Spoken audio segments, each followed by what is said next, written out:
Today, I want to share with you a simple and fun way that you can learn color theory that doesn't feel very color theory because there are some amazing artists and creators that have taught lessons on how to understand color theory and use color theory. But if you're a beginner or someone that uses art as a tool towards healing, it can feel quite intense and a whole lot of information being thrown at you. So I want to show you a simpler way that you can do this. Hello everyone, my name is Leah and I'm an artist that likes to share different ways and art supplies that you can use for using art as a tool towards healing. So first up, I just want to share with you the journey on how I realized that what I'm going to show you has helped me as an artist. And it all started with this little sketchbook right here. So first up, this little sticker here, I actually got it from an artist that I backed on Kickstarter, and I'll share the name up here somewhere on the screen. So that way, in case you guys too like this sticker, you can get it for yourselves. This sketchbook is one of the small square ones from Art Creations, their Talon sketchbook. I originally got it because I was like, oh, it's a very popular brand. I think I'm gonna try it out and use it as something that I'm gonna have on my desk with me when I'm at work. So that way I have something I can doodle in when I need to take a moment for my mind to rest, or when I'm waiting for something to render or for files to transfer and things like that. But I ended up not really using it. I have like a few sketches in here and that's pretty much it. Until one day I watched a video on YouTube and I really wish I could remember whose video it was I saw, but they had a similar book.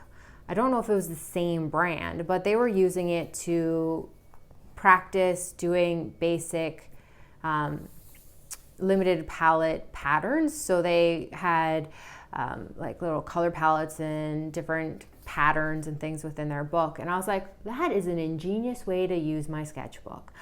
I'm gonna try just making small little illustrations of abstract landscapes with limited color palettes.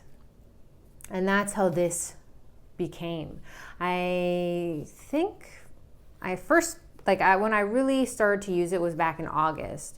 So let's see if I can find the first page. Ooh. Yeah, so this is the first time I used it for this reason, and I've used it nearly every single day since. Last time I used this one was January 12th, and I've already started a new one. And what I've done is pick out colors. And it can be random colors that I'm like, you know what, today I'm really gelling with this red. This is calling to me. What other colors do I think would go great with it? And there are days when I just randomly pick them from my pencil case and use it, or I'll actually take the color. One second, the phone's ringing. Gotta go get that. Sorry for that minor little interruption there. I told myself I was not gonna stop and start all over again because this is not my first time recording this video. Okay, so basically there are days when I just feel like grabbing random colors because I'm like, you know what, this is calling to me. And you know what's also calling to me? This one. And then I'll just start pulling colors. I'm like, yeah, let's see what this looks like together. But then there are days where I'm like, you know what, yes, this is the color that's calling to me, but I don't know what I want to use with it. So I'll swatch it out and then I'll grab some other colors and I'll see what they look like together. And then I'll go here, I'll swatch them out and then make something with it. And I didn't do this with the intention of getting better at color or understanding color theory better. I did this because I needed something to do creatively. When you have chronic health issues and you're not always able to sit in an art space that you have designated as your art space, where sometimes you can't do that and you need to sit on the couch or lay in bed. I use this a lot this summer when I just sat outside with my dog and I got fresh air. And it's just something that I've really leaned into. I take it to doctor's appointments with me as well. So, how sometimes when you're doing a test and then you have to wait forever to see the doctor after said test, this comes with me for that. And I sit in the waiting room and I do this because it's a great way to take my mind off of what I just went through, what I'm about to go through, what is the doctor going to say? Did that person just cough on me? This has been an amazing thing in my life. And as time progressed, I realized by looking back at these that I was learning from them. Because when I'm in the mood to work in my larger sketchbook or paint or draw something, I actually come here for inspiration. I'll just flip it and be like, oh, all right, this is the color palette I'm going to use. And then I go and grab all the supplies that fit these colors, and then I create something. How can you use this to get better at understanding color theory? I'm going to use this as an example. I'm going to put these away. So, if you have a color wheel, that's great. You don't necessarily need one. You can use the computer as well. What's great about these is that it gives you a basic understanding of things like what is a complementary color palette, what is a split complementary, triadic, and different types of things like that. So you can also have things like a hue, like where you use this side and then these then opposite. It can feel overwhelming sometimes, but this can help you with your basic understandings, because I can look back at this and understand where they are on the color wheel. So I'm going to show you.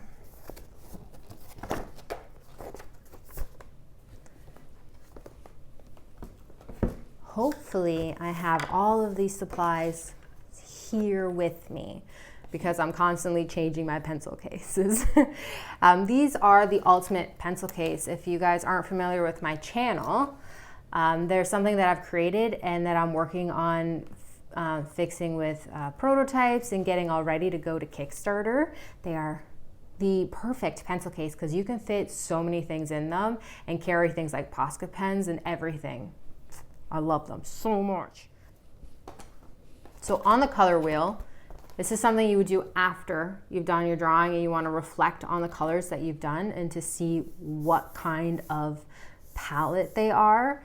You can then lay out your colors. And I know by looking at this color wheel, I'm going to flip it this way, that these two fit kind of within this greeny blue area. My reds are kind of in this area. And then I have these colors, which are kind of here-ish.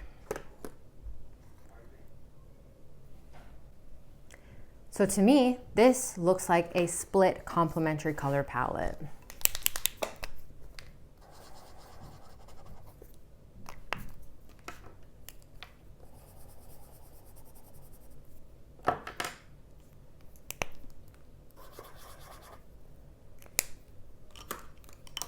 Whoop.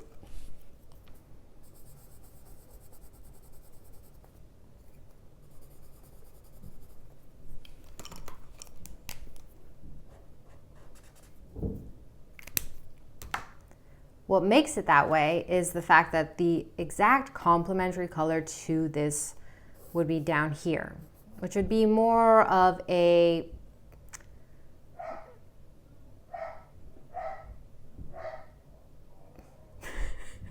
sorry, I don't know if you can hear that, but my dog is barking in the background. It would be more of like an orangey red color here, but we are now leaning more this way and this way.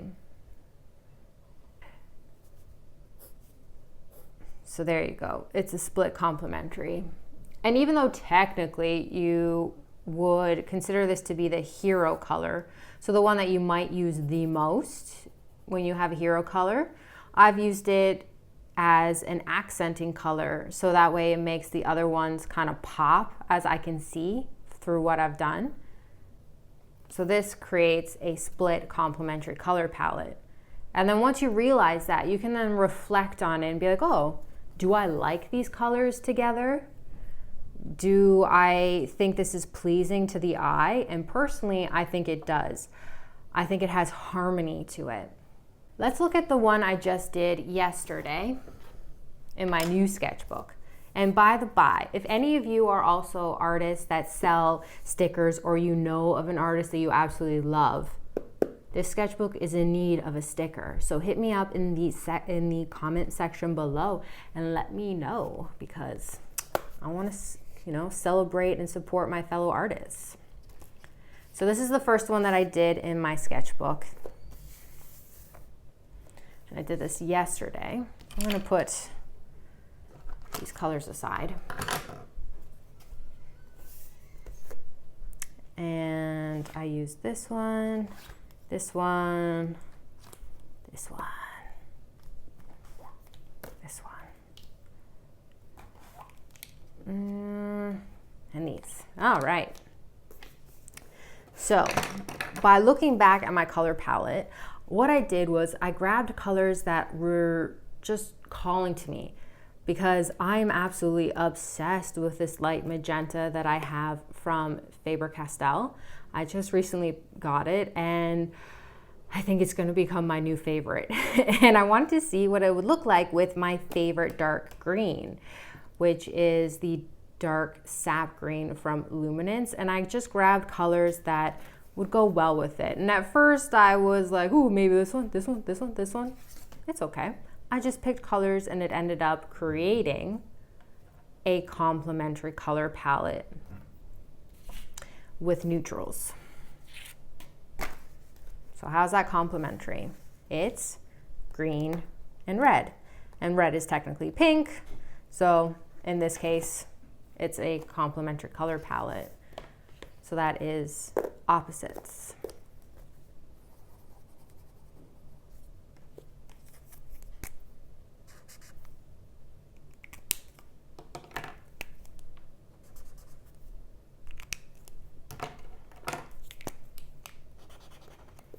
And I rounded this out by also using neutral colors. Now this is technically a warm color, so it would kind of be here-ish. And this is a very neutral color, so it would be here-ish in a more modern color scheme. So these are considered, this type of red, blue, yellow color wheel is considered to be old school by some artists. And then there's a more advanced version which allows colors to become this 3D model, which is where I understand things get complicated and hard to understand, which is why today we're just keeping things simple. So these are opposite colors on the color wheel, which is how they become a harmonious color palette, because they are pleasing to the eye like that. Something else I would like to point out as just like a bonus thing is that when it comes to color palettes and color harmony, mixing warm colors and cool colors can create very interesting color palettes. And if you don't know what a warm color is and a cool color, I'm going to use this and this as an example. So this is a warm yellow. It kind of leans towards like an orangey yellow, where this pink is a cool pink because it leans more towards a blue color. So more blue. Do I have an orange? I don't even have an orange to show you. Oh, well, I have this. So it leans more this way. and this leans more that way. To keep it simple, this would be like a primary yellow. It's neutral in tones and cool tones and things like that. It's neutral. But if you wanted to have a yellow that's warm, it would lean more towards the oranges.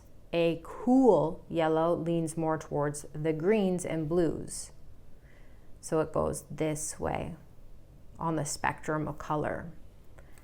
And having things that are opposite, like a warm and a cool, creates an interesting kind of harmony in your illustrations and paintings, because our world is made up of warm and cool. Think about it when you're sitting outside. The sun is warm, right? So where it hits things, it'll have a warmer color. But the shadows that are created where there's no sun hitting will have a cooler temperature and color. And when you're creating things, you want to have a mix of both warm and cool. So that's why I think this color palette works in such a harmonious way. And I only realized that after I did the creations and reflected on it.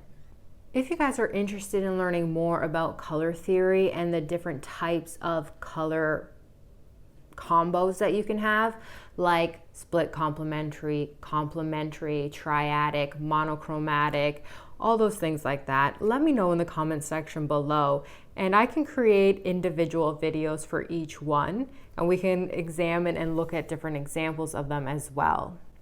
Before I sign off, I just want to show you a few more examples of what I've done in this sketchbook, because it's the play that really makes this fun. I know right now I'm explaining how I can look back and reflect and learn and see with the color wheel and where they are, but it's the actual creation process, the exploration, it's the whole just letting loose and creating part that makes this fun and easier to do than actually sitting down with the intention of putting your color wheel down, going, okay, I'm gonna pick an orange red and I'm gonna pick a blue green and create something. So this here is could be considered more of a monochromatic, or have a color scheme that's harmonious because it's on one side of the color wheel. And even though you can't really see all these colors on this side, it's a warm, we have a yellow, kind of an orangey brown color, and then we have pinks, which would be considered more of the reddy area. So this side of the color palette and color wheels. Oh, another one, but in blues. All right, this one here, what would it be? So we have a lot of blues. Let's say blue violet is our blue, yeah, blue. And then we have this, oh, and this. You know what? We're kind of like a split complementary color palette again. You know what? I think I do a lot of those. I'm pretty sure split complementary color palettes are my favorite thing to use.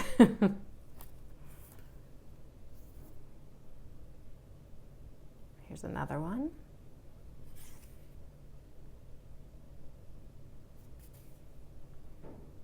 I definitely say split complementary color palette. Ooh, I didn't even finish this one.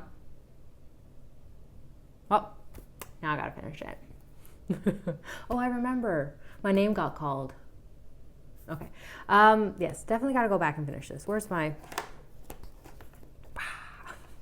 Okay.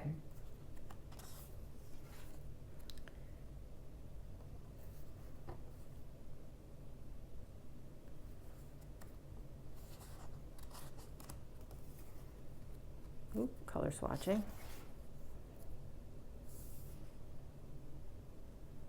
I also think doing this is great for just exploring how maybe opposites work with one another. So even though this can be considered a complementary color palette, I threw in a purple. And